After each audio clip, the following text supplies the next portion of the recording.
Shalom Bapak Ibu Saudara-saudaraku yang terkasih dalam Tuhan Yesus Kristus. Selamat malam, salam sejahtera bagi kita semua dimanapun saudara-saudara berada.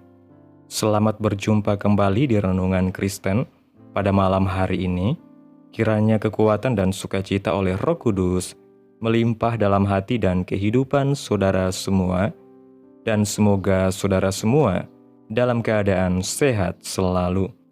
Pada malam hari ini, sebelum kita mendengarkan renungan firman Tuhan, mari terlebih dahulu kita berdoa. Allah Bapa kami di dalam kerajaan sorga, Bapa yang kekal dan penuh kasih sayang, Bapa di dalam nama Tuhan Yesus Kristus, kami mengucap syukur Tuhan, oleh karena pertolongan-Mu di sepanjang hari. Kami boleh dimampukan Tuhan untuk melewati hari ini, melakukan tugas dan tanggung jawab kami, mengerjakan segala aktivitas kami dengan pertolongan Tuhan. Saat ini ya Tuhan, kami hendak mendengarkan firman-Mu. Berilah kami pengetahuan dan bimbinglah kami, agar apa yang Engkau firmankan dapat bekerja sesuai kehendak-Mu. Bukalah hati dan pikiran kami untuk mendengar dan menerima firman-Mu. Kiranya firman-Mu ini dapat kami lakukan di dalam setiap kehidupan kami dan menjadi berkat bagi hidup kami. Berbicaralah ya Tuhan, kami sudah siap menerima firman-Mu. Dalam nama Tuhan Yesus kami berdoa. Amin. Bapak Ibu Saudaraku yang diberkati Tuhan, ayat renungan kita pada malam hari ini terdapat dalam Injil Matius pasal 7 ayat 24 sampai 27 yang berkata demikian. Setiap orang yang mendengar perkataanku ini dan melakukannya, ia sama dengan orang yang bijaksana, yang mendirikan rumahnya di atas batu. Kemudian turunlah hujan dan datanglah banjir. Lalu angin melanda rumah itu, tetapi rumah itu tidak rubuh, sebab didirikan di atas batu. Tetapi setiap orang yang mendengar perkataanku ini dan tidak melakukannya, ia sama dengan orang yang bodoh, yang mendirikan rumahnya di atas pasir. Kemudian turunlah hujan dan datanglah banjir. Lalu angin melanda rumah itu, sehingga rubuhlah rumah itu, dan hebatlah kerusakannya. Bapak Ibu Saudaraku yang terkasih dalam Tuhan Yesus Kristus, Tuhan memiliki rancangan damai sejahtera bagi kita, anak-anaknya, dan bukan rancangan kecelakaan untuk memberikan kepada kita hari depan yang penuh harapan. Tuhan menghendaki agar kita mengalami terobosan, kesembuhan, kekuatan dan kesehatan, dan bukan sakit penyakit, berkat dan bukan kutuk. Tetapi untuk menikmati semua berkat ini, maka Tuhan memberikan instruksi kepada kita. Bahkan instruksi itu sudah Tuhan berikan kepada kita setiap kali kita mendengar dan merenungkan firman Tuhan. Instruksi ini juga adalah makanan rohani, kekuatan supranatural, kesembuhan, pedang bermata dua yang mengoreksi banyak hal dalam hidup kita. Dengan semua instruksi melalui firman yang Tuhan berikan kepada kita, Ia ingin supaya kita dibangkitkan kembali dan berkemenangan. Karena kita sudah ditentukan lebih daripada orang-orang yang menang. Karena di dalam Kristus Yesus, kita telah memperoleh kemenangan. Itu sebabnya Tuhan Yesus mengumpamakan hidup kita sama seperti seorang yang mendirikan rumahnya di atas batu. Setiap kali kita mendengarkan firman Tuhan dan melakukannya, sehingga ketika badai topan dan banjir melanda, rumah itu tidak akan rubuh ataupun rusak. Setiap firman Tuhan yang kita dengar dan renungkan sangat berharga karena berkuasa dalam hidup kita. Oleh sebab itu, tangkap dan lakukan dengan taat. Dalam kisah ini, Tuhan Yesus sedang mengajarkan kepada kita bahwa setiap kali Tuhan memberikan instruksi melalui firman-Nya, maka ada dua golongan orang yang akan meresponinya. Orang yang mendengar dan melakukan, dan orang yang mendengar tetapi tidak mau melakukan atau tidak mau taat. Dalam masa-masa krisis, kesulitan dan pergumulan, akan jelas kelihatan siapa kita dan bagaimana kita telah mendirikan hidup kita. Yunus adalah salah satu contoh seorang yang awalnya tidak taat dan melarikan diri ke Tarsis, jauh dari hadapan Tuhan ketika Tuhan hendak mengutusnya ke Niniwe. Apapun alasannya, kita harus taat melakukan firman Tuhan. Ketika datang badai besar menghantam kapal yang menyebabkan semua orang di dalam kapal hampir mati tenggelam, maka diketahui bahwa Yunuslah penyebabnya. Di tengah krisis dan pergumulan yang disebabkan karena ketidaktaatan, kita perlu hati-hati dengan perkataan kita, karena apa yang kita katakan, itulah yang akan menimpa kita. Hal inilah yang kemudian dialami oleh Yunus melalui perkataannya, maka Yunus pun dilemparkan ke dalam laut. Yunus memiliki panggilan Tuhan yang harus dia lakukan, sekalipun Yunus melarikan diri dari Tuhan, hingga dibuang di tengah badai dan hampir tenggelam.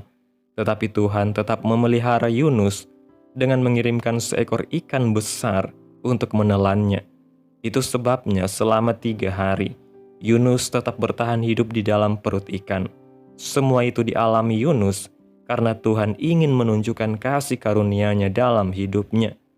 Yunus seharusnya sudah mati, tetapi Tuhan tetap sabar terhadap Yunus, dan Tuhan memberikan sekali lagi kesempatan kepada Yunus. Dalam kitab 2 Petrus pasal 3 ayat 9 mengatakan, Tuhan tidak lalai menepati janjinya, sekalipun ada orang yang menganggapnya sebagai kelalaian, tetapi ia sabar terhadap kamu, karena ia menghendaki supaya jangan ada yang binasa, melainkan supaya semua orang berbalik dan bertobat.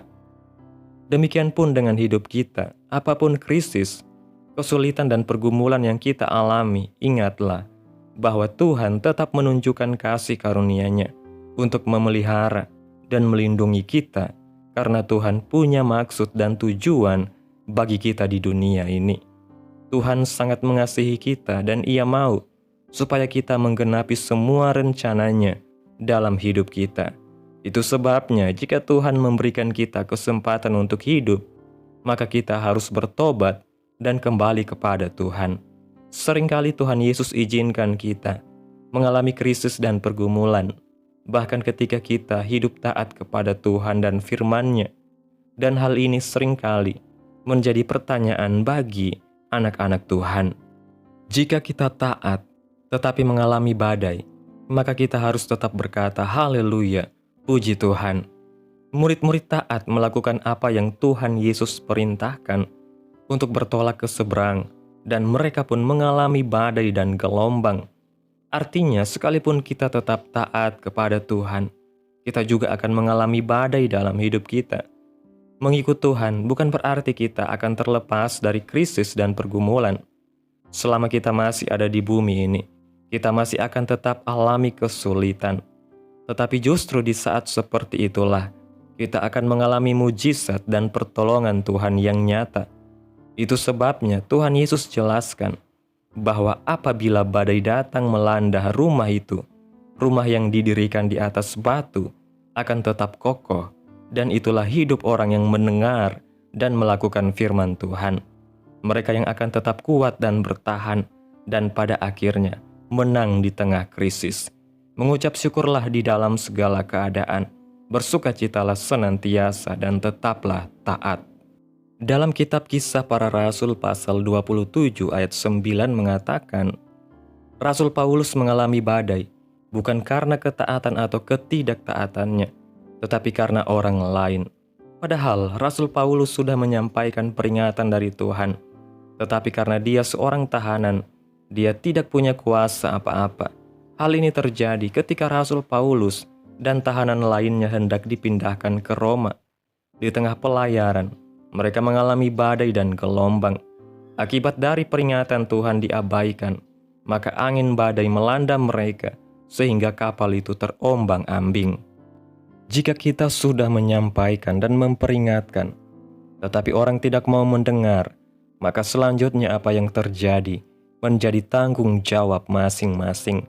Seringkali kita mengalami krisis dan pergumulan karena ada faktor yang lain, orang lain sebagai penyebabnya. Tetapi Tuhan mau agar kita ada di sana untuk mengusahakan kesejahteraan, berdoa, dan menyatakan kuasa Tuhan, supaya melalui hidup kita banyak orang menjadi percaya dan diselamatkan. Jika kita berseru tanpa pertobatan, kita tidak akan mengalami kasih karunia Tuhan. Kita harus merendahkan diri, bertobat, baru Tuhan akan menjawab setiap seruan dan doa kita.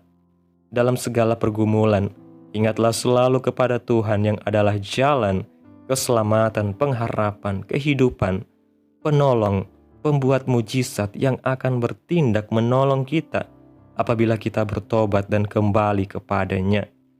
Doa dan seruan kita akan didengar oleh Tuhan ketika tidak ada lagi penghalang dalam hidup kita.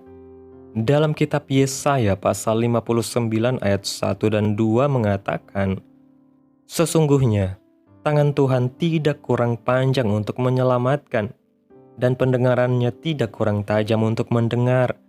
Tetapi yang merupakan pemisah antara kamu dan Allahmu, ialah segala kejahatanmu, dan yang membuat Dia menyembunyikan diri terhadap kamu, sehingga Ia tidak mendengar, ialah segala dosamu." Sesungguhnya dosa dan ketidaktaatan kita adalah penghalang, sehingga Tuhan tidak bisa menolong kita. Itu sebabnya jika kita alami krisis dan pergumulan, karena kita tidak taat kepada Tuhan, kita harus merendahkan diri kita, bertobat dan kembali kepada Tuhan. Tuhan bukan hanya menyelamatkan Yunus selama 3 hari di perut ikan, tetapi Tuhan pun berfirman sehingga ikan itu pun memuntahkan Yunus di daratan, tepat di kota Niniwe, sehingga Yunus kembali kepada panggilan hidupnya. Pada waktu kita berbalik dan bertobat, kita pasti akan mengalami keselamatan yang dari Tuhan. Bahkan Tuhan akan membawa kita kembali kepada panggilan hidup kita, yaitu kepada kehendak dan rancangan Tuhan di dalam hidup kita. Jika kita dipulihkan Tuhan, maka kita harus kembali kepada panggilan hidup kita. Tepati janji atau nazar kita di hadapan Tuhan. Tuhan akan menolong kita. Dia akan menunjukkan kemuliaan-Nya, sehingga kita akan mengenal Tuhan lebih dalam. Di saat yang tidak ditunggu-tunggu, Tuhan akan datang dan menolong kita, bahkan dalam keadaan yang tidak mungkin sekalipun. Jika kita percaya dan taat, kita akan melihat kemuliaan Allah. Di saat murid-murid mengalami badai karena mereka taat kepada perintah Tuhan, maka di saat itulah Tuhan Yesus akan menyelamatkan mereka. Dengan kata lain, kita hanya bisa mengalami pertolongan Tuhan di tengah krisis apabila kita taat kepada firman Tuhan. Bahkan melalui peristiwa ini, murid-murid semakin mengenal Tuhan Yesus sebagai Tuhan di atas segala badai atau alam semesta. Pada waktu kita mengalami badai akibat dari perbuatan orang lain, maka janganlah fokus kepada krisis dan pergumulan yang kita sedang alami, ataupun situasi di sekitar kita. Tetapi fokuslah kepada visi dan panggilan hidup yang Tuhan tetapkan bagi kita. Paulus pun mengalami keadaan terombang-ambing dengan semua tahanan yang berada bersama-sama dengan dia di dalam kapal. Tetapi hal itu tidak mengubahkan fokusnya kepada panggilan Tuhan. Dalam kitab Filipi pasal 3, ayat 13 dan 14, Paulus mengatakan, "Saudara-saudara, aku sendiri tidak menganggap bahwa aku telah menangkapnya.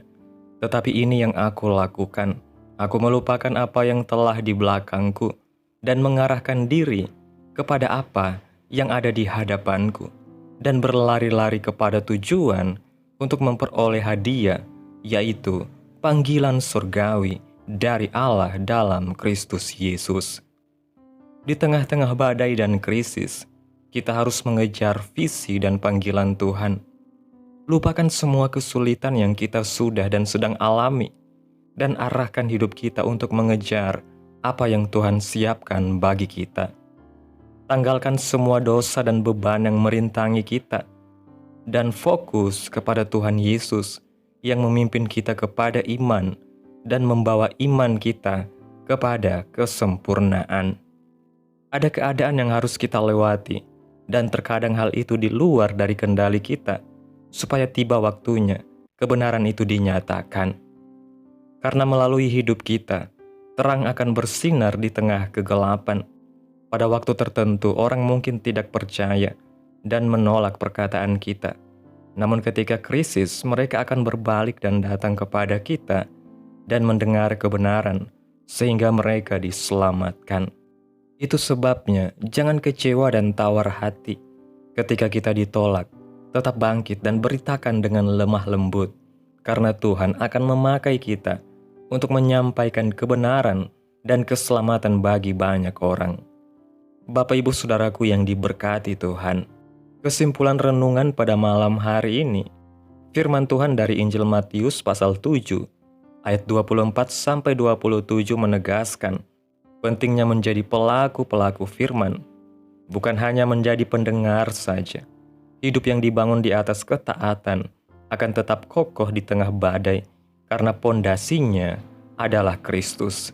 Dalam berbagai contoh seperti Yunus dan Paulus, kita belajar bahwa ketaatan dan pertobatan adalah kunci untuk mengalami kasih karunia, pemeliharaan, dan pertolongan Tuhan.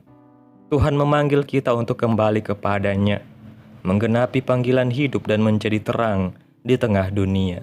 Apapun yang kita alami, janganlah goyah, tetaplah fokus, taat dan bersyukur, karena dalam Kristus kita lebih dari pemenang. Amin. Tuhan Yesus memberkati. Demikianlah renungan firman Tuhan pada malam hari ini. Biarlah menjadi berkat bagi saudara yang sudah mendengarkan. Dan untuk menutup renungan pada malam hari ini, mari kita berdoa. Bapa kami yang ada di dalam kerajaan surga, Bapa yang kekal dan ajaib, Bapa di dalam nama Tuhan Yesus Kristus, kami bersyukur atas pertolongan-Mu, penyertaan-Mu, juga atas kasih dan berkat-Mu dalam hidup kami. Kami berbahagia dan bersyukur atas kebaikan Tuhan dalam hidup kami. Terima kasih Tuhan, buat penyertaan-Mu di sepanjang hari yang telah kami lewati. Hingga pada malam hari ini, kami boleh bersyukur lagi di hadapan Tuhan, melalui renungan dan doa pada malam hari ini. Terima kasih Tuhan buat firman-Mu pada malam hari ini. Kami bersyukur atas firman-Mu yang meneguhkan dan mengajarkan kami untuk hidup taat di hadapan Tuhan. Kami mohon ampun atas setiap ketidaktaatan dan kekerasan hati kami. Bangkitkanlah semangat kami untuk kembali kepada panggilan dan rencana-Mu dalam setiap badai kehidupan. Kuatkan iman kami, agar kami tetap teguh berdiri dan memuliakan nama-Mu. Terima kasih Tuhan Yesus buat firman-Mu pada malam hari ini. Tanamkan dalam hati kami masing-masing, dan mampukanlah kami untuk dapat melakukan firman-Mu sesuai dengan kehendak-Mu. Biarlah perkataan firman-Mu terus menyegarkan jiwa kami, menghidupkan hati yang lemah dan lesu, dan membangkitkan harapan dan kasih. Berkati umat-Mu yang sudah mendengarkan firman-Mu pada hari ini. Berkati di setiap saat, tempat dan kondisi hidup mereka, agar senantiasa selalu merindukan dan membutuhkan firman Tuhan sebagai pelita kebenaran yang memerdekakan dan penghiburan yang menguatkan. Ajarilah kami bahasa firman-Mu dan bimbinglah kami untuk selalu hidup sesuai kehendak-Mu, agar kami selalu dekat kepadamu. Kiranya Engkau terus memberkati kehidupan kami, keluarga kami, sanak saudara kami, daerah tempat tinggal kami, bangsa dan negara kami, pemerintah-pemerintah kami. Biarlah semuanya dalam perlindungan-Mu ya Tuhan, dan jadilah sesuai kehendak-Mu yang terbaik dalam kehidupan kami. Hamba berdoa ya Tuhan, buat umat-umat-Mu yang sudah mendengarkan renungan firman Tuhan pada malam hari ini, yang saat ini sedang mengalami sakit penyakit, pergumulan masalah, kebutuhan ekonomi.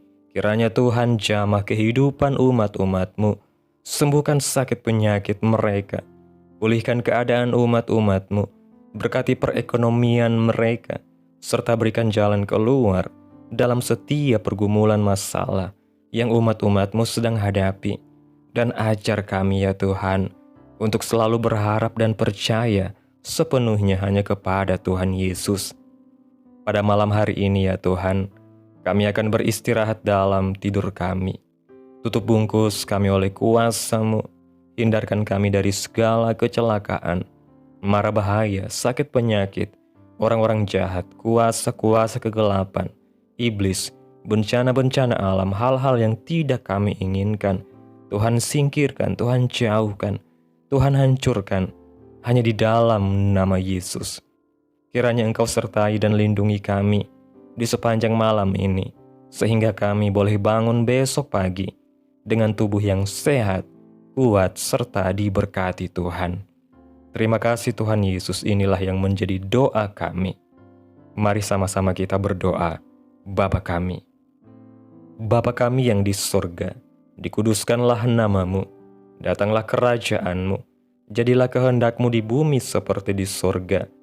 Berikanlah kami pada hari ini makanan kami yang secukupnya, dan ampunilah kami akan kesalahan kami, seperti kami juga mengampuni orang yang bersalah kepada kami. Dan janganlah membawa kami ke dalam pencobaan, tetapi lepaskanlah kami daripada yang jahat, karena Engkaulah yang mempunyai kerajaan dan kuasa dan kemuliaan sampai selama-lamanya. Amin. Mari kita terima berkat Tuhan. Tuhan memberkati engkau dan melindungi engkau. Tuhan menyinari engkau dengan wajah-Nya dan memberi engkau kasih karunia. Tuhan menghadapkan wajah-Nya kepadamu dan memberi engkau damai sejahtera. Terimalah berkat Tuhan di dalam nama Tuhan Yesus Kristus. Amin. Selamat malam, selamat beristirahat. Tuhan Yesus memberkati.